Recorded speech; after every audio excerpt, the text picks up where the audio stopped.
Bueno, buenas noches. Pues vamos a continuar con parte de lo que es el síndrome de compartimento, que es una situación indeseable, una situación que no debemos de permitir. Y si nos llega a ocurrir, pues si no sabemos, hay que preguntarle a quien más experiencia tenga. Ese es algo de lo que a veces a los residentes o a los médicos de urgencia les hace falta. Si tienen una duda, pregúntenle a un compañero, al jefe de servicio o a alguien que tenga más experiencia. Sobre todo si hay médicos del servicio de donde ocurren estos problemas, pues con ellos hay que dirigirse. Muchas veces el diagnóstico es difícil, uno tiene las dudas y sobre todo uno no quiere verse implicado en problemas. Bueno, la fractura supracondilia, como dice el título, hablamos del manejo actual de la fractura supracondilia. A lo largo de la historia, siempre ha sido una controversia esta fractura en los niños y vamos a ver por qué. Entonces, el 60% de las fracturas del codo en los niños son habitualmente producidas como una fractura supracondilia. Esta ocurre desde los 3 a los 12 años. En la actualidad ya los márgenes de edad ya son en niños más pequeños y en niños más grandes. Entonces, esta media de edad está entre los 7 y 8 años. Este desplazamiento puede ser pequeño o grande y producir un compromiso neurovascular muy importante. Nos puede dañar la parte muscular o cutánea y nos puede dejar secuelas temporales o permanentes. Ya lo veremos más adelante. De estas fracturas, el 97% tiene un desplazamiento posterior del fragmento distal. O sea, casi todas las fracturas se producen por una caída con el codo en extensión o en hiperextensión. Aquí lo que sucede es que caemos con la palma de la mano extendida, se transmite la fuerza y el dolor, el olecrano pega en la fosa olecraniana y esta es la que nos va a desencadenar la fractura supracondilia. Como ven, el 3% son de las menos frecuentes. Estas se producen con el codo en flexión y el fragmento se nos va hacia la parte anterior. Desde el punto de vista académico, la clasificación de Garland es la que está validada, es la que se utiliza en todos los artículos en muchos países y sobre todo es la que la universidad les tiene como forma de evaluar a los médicos residentes. Entonces, esta es la fractura de Garland. Inicialmente fueron 3 grados, posteriormente se agregó el grado 4, que es la multidireccional, que es cuando el fragmento se va hacia adelante, hacia atrás o hacia los lados. Está roto el periósteo anterior y el periósteo posterior. Nosotros tenemos o utilizamos esta clasificación de Holberg, que es una clasificación anatomo-funcional. Es una clasificación que nos facilita a nosotros valorar el tipo de maniobras que vamos a hacer en la reducción de la fractura dependiendo del componente de la fractura de cada grado, ¿sí? Si es una grado 1, pues habitualmente le vamos a poner una férula. Si es una grado 2, ya tiene 2 componentes, tiene un trazo de fractura más una angulación y la grado 3 tiene el trazo de fractura, la angulación y sobre todo la basculación no se ha perdido. Y en la grado 4 ya tiene todos los componentes, tiene el trazo, la angulación, el desplazamiento, la rotación y la basculación. Y la grado 5 sería el equivalente a la grado 4 de Garland, que nosotros es cuando el fragmento se va hacia adelante. Aquí tenemos un ejemplo pues más didáctico con una radiografía. En la grado 1 se ve nada más el puro trazo. En la grado 2 se ve el trazo y se ve rectificado el ángulo de la paleta humeral. En la grado 3 se ve el trazo de fractura, se ve la angulación, pero no hay basculación, no hay rotación. Y en la grado 4, pues ya tenemos todos los componentes. Tiene el trazo de fractura, el desplazamiento posterior, la angulación, la basculación y, sobre todo, la rotación. La rotación va en función del trazo del fragmento proximal en relación al fragmento distal, ¿sí? Y la grado 5 es donde el fragmento es una fractura en flexión, que es de las menos frecuentes, y el fragmento se va hacia adelante, ¿sí? Aquí les muestro este dibujo donde vemos la basculación. La basculación del lado lateral están los músculos epicondilios. Los músculos epicondilios son más fuertes que los músculos epitrocleares. Ahí se ve una niña que sería la epitróclea y un niño que sería el epicóndilo. Entonces, siempre que hay un trazo completo, se produce una rotación del fragmento distal gracias a las acciones musculares. Esas son las que nos van a dar la rotación. Tradicionalmente, las fracturas supracondilias se les daba anestesia general, se ponía al paciente boca abajo. Muchos de ustedes se recordarán, teníamos una codera donde hacíamos nuestras maniobras y colocábamos los clavillos, uno del lado lateral y uno del lado medial. Era una maniobra ciegas y generalmente, a veces, teníamos que hacerlo en forma repetitiva, ¿sí? Y al hacerlo en forma repetitiva, teníamos la posibilidad de lesionar el nervio cubital. Entonces, se cambiaron las técnicas de anestesia, ya empezaron los médicos anestesiólogos a darnos anestesia regional usando el bloqueo interescalénico. Algunos médicos que tienen experiencia en la colocación del bloqueo, pues lo colocan, pero cuando el anestesiólogo no tiene la experiencia suficiente, pues le da anestesia general a nuestro paciente. Pero tenemos a nuestro paciente boca arriba en decúbito supino y hacemos las maniobras de tracción contra tracción y luego le damos hiperflexión para corregir el desplazamiento. Antes nosotros teníamos la posibilidad de tomar radiografías transoperatorias y esto nos aumentaba el tiempo quirúrgico, pero también nos orientaba para ver si colocábamos los clavillos en forma adecuada que agarraran los dos fragmentos. Y si uno de los clavillos no estaba en su lugar, lo retirábamos. Ahí poníamos Raitex o una pinza para poder orientarnos y ver cuál era el clavillo que estaba mal. Si también nosotros no escogemos el clavillo del grosor adecuado, nos puede quedar muy bien la fractura, pero se nos van a pandear los clavillos. Es muy importante que después de que terminamos nuestro procedimiento, coloquemos una férula y tomemos un control radiográfico. Últimamente ya los pacientes los damos por bien fijados, les ponemos la férula y ya no le tomamos un control. Como ven en la imagen de arriba a la derecha, se ven dos clavos introducidos ahí en la parte medial. Entonces son dos posibilidades más de darle al nervio. El nervio aumenta de volumen con el edema. Si el nervio tiene un tamaño, digamos, de 1 centímetro o medio centímetro, con el edema de la fractura y con el aumento de volumen de las partes blandas, entonces esto nos condiciona que el tamaño del nervio sea más grueso y eso nos provoca que tengamos más posibilidades de pegarle al nervio cubital.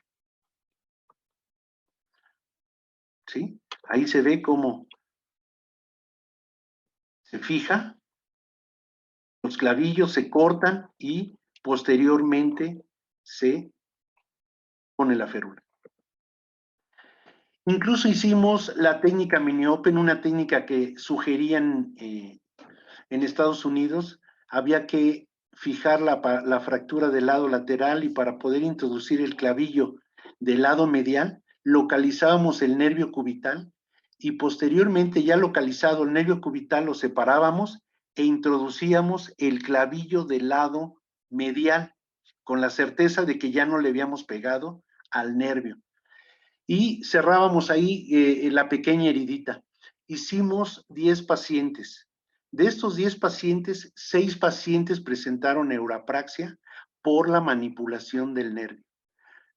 El nervio cubital es un nervio muy sensible, entonces con esta experiencia también desechamos la técnica mini open. La fractura supracondilia es una fractura que se acompaña generalmente cuando se produce la fractura de lesiones nerviosas. Puede ser un solo nervio, puede ser el nervio mediano, puede ser el nervio radial o el nervio cubital. Pero lo que clínicamente nosotros revisamos en los pacientes es que una rama del nervio mediano, la rama interósea anterior, como en la imagen que se ve abajo a la izquierda, esa imagen se hace una pinza horizontal, porque la lesión de la interósea anterior nos limita la flexión del dedo índice y la flexión del dedo pulgar. Normalmente, cuando está íntegro el nervio mediano, se hace una pinza circular, pero cuando hay una lesión del nervio, de la interósea anterior del nervio mediano, nos vamos pues a revisar que tiene una dificultad para hacer esa pinza circular y lo que hace es una pinza circular. Del lado abajo a la izquierda se ve una lesión de contractura isquémica de Bollmann. Hay veces que nosotros es la secuela que dejamos si no hacemos un diagnóstico temprano de las fracturas supracondilias. Es importante ver que nosotros hagamos el diagnóstico de una lesión nerviosa antes del procedimiento quirúrgico para avisarle al familiar, porque si no hacemos una buena exploración y no detectamos la lesión nerviosa, después de la cirugía, la lesión nerviosa persiste, pero el familiar piensa que nosotros fuimos los causantes de esa lesión. Entonces, es bien importante que los médicos, los residentes, hagan el diagnóstico preoperatorio de una lesión nerviosa, ¿sí? Revisamos las diferentes técnicas de fijación de las fracturas supracondiles. La mayoría de los artículos nos mencionan que la aplicación de 2 clavillos, uno del lado medial y otro del lado lateral, es la mejor estabilidad de la fractura supracondilia. Se deben de fijar los 2 fragmentos, tanto el medial como el proximal, y cuando se introducen los clavillos deben de cruzar la cortical contralateral para que tengamos la certeza de que tiene buena fijación. Se pueden poner 2 clavillos laterales y uno medial, pero el clavillo medial sigue siendo un procedimiento a ciegas y a veces lesionamos el nervio cubital. Entonces lo que hacemos es el clavillo medial ponerlo un poquitito más pegado al olecrano para no ponerlo exactamente a nivel del epitrócleo. El nervio cubital pasa por el canal epitróqueo-olecraniano y ese es a donde nosotros habitualmente lo lesionamos. Existen artículos donde dan hasta entre el 16 y 30% de complicaciones del nervio cubital por la fijación con los clavillos cruzados. Nosotros en el servicio desde el 2010 empezamos a introducir colocar nada más 2 clavillos del lado medial y no poner ningún clavillo del lado lateral. Ya en la actualidad ya no tomamos radiografías, ya no tenemos el chasis para tomar controles transoperatorios, tenemos el uso del intensificador de imágenes. Entonces, ese nos indica cómo vamos a hacer nuestra fijación y cómo tenemos nuestra reducción. La imagen de abajo a la izquierda, derecha, es una fijación que se pone uno lateral y uno del olecrano al húmero, pero en el momento que doblamos el codo, doblamos el clavillo. Entonces no nos es útil y podemos incluso hasta romper el clavillo y tener alguna complicación no deseable. Esta es la técnica que estamos utilizando de fijación con el intensificador de imágenes. Logramos nuestra reducción de la fractura. Para que nos dé más estabilidad la fractura, ponemos el codo en hiperflexión, por eso le ponemos esa venda, porque la venda nos permite tener el codo en hiperflexión y esa hiperflexión nos permite la introducción de los clavillos. Ahí se ve en la imagen de en medio, en una proyección de Jones, con el codo en flexión, cómo se fijan los dos clavillos, quedan cruzados y aparte están cruzando la cortical contralateral. Y en esta proyección AP se ponen los dos clavillos y ya no tenemos el riesgo de tener lesiones del nervio cubital. Desde entonces, las lesiones del nervio cubital no las tenemos en el servicio de pediatría. Podemos tener lesiones de la interósea anterior, que esa es preoperatoria por la cinemática del trauma, por el tipo de desplazamiento de la fractura, esa sí la tenemos. Pero está escrita que la lesión de la interósea anterior se recupera al 100%. Es una elongación del nervio de la interósea anterior, pero esta elongación el paciente se recupera y queda sin ninguna secuela. Y sobre todo, no tenemos los reclamos ni las demandas de que nuestro niño tuvo una lesión del nervio cubital posterior a la cirugía. Este es, digamos que es un legado que se han hecho los médicos que estuvimos los últimos 10 años en pediatría. Ahorita el staff de los médicos de pediatría prácticamente cambió el 50%. Entonces, los médicos jóvenes han aprendido esta técnica y han incluso visto las bondades de la técnica. Esta plática la presenté el año pasado y estaba el doctor